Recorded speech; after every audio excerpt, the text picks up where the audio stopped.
आप भी भागवत जी की पोथी पाठ करा सकते हैं। अभी परसों से 14 मई से 14 तारीख से भागवत जी के पोथी पाठ बैठेंगे। आप भी होगी तो उनका भागवत के बल पर उद्धार हो जाएगा।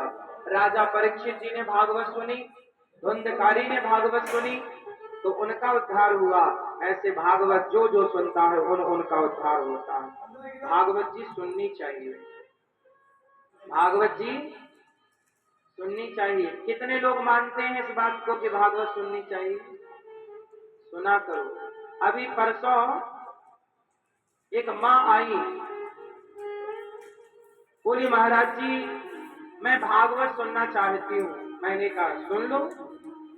मैंने कहा क्यों सुनना है?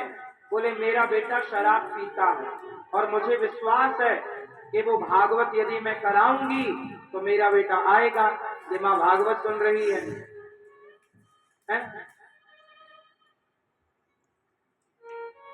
तो वो बेटा आएगा परसों या कल, तो बेटा आएगा और भागवत सुनेगा। तो लोग भारत में ऐसे हैं जो भागवत सुनने के बाद शराब छोड़ चुके हैं। लाखों लोग भारत में ऐसे हैं। ये दास अनिरुद्ध ने सबको कथा, हम यहाँ 3 घंटे आपका केवल समय बर्बाद नहीं करते, आपके परिवार को, आपको जो जो सुनेगा उसे बहुत कुछ मिलता है भागवत जी से। कितने रिश्ते ऐसे हैं जो बिखरने की स्थिति पर थे, पर भागवत सुनने के बाद वो निखर गए। भागवत जी ने बिखरने नहीं दिया।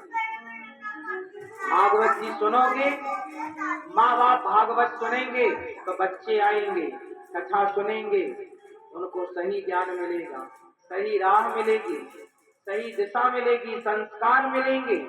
अब माँ बाप ही नहीं सुनते तो बच्चे क्यों आएंगे? इसी बहाने भागवत आप सुनेंगे तो बच्चे आएंगे। तो आप भी भागवत की पोथी पाठ चाहो तो करा सकते हैं। भागवत सब कुछ देती है, आप जो चाहेंगे। तो अभी 14 तारीख से भागवत जी की पोथी पाठ बैठेंगे। आप भी चाहो तो अपने पितरों के लिए, पूर्वजों के लिए आप भी बिठा सकते हैं। घर की सुख शांति समृद्धि के लिए आप भी बिठा सकते हैं। और आप अपने मोबाइल पर कितने लोग कथा सुनते, मोबाइल निकाल लो। भक्तिवान होगा उसके जीवन में संपन्नता और सुख आएगा। जो नहीं सुनेगा भागवत वो जीवन में परेशान रहेगा।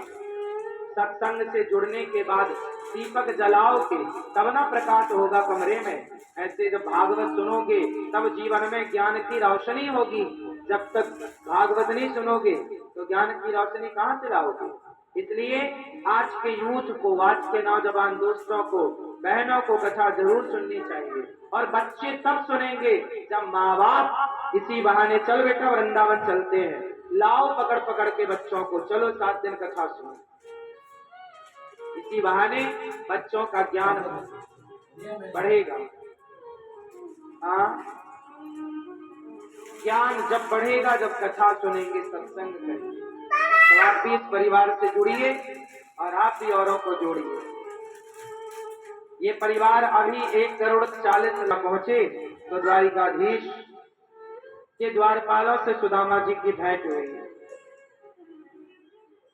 सुदामा जी ने कहा भैया जरा कृष्ण से कह दो। द्वारपाल ने जाकर कहा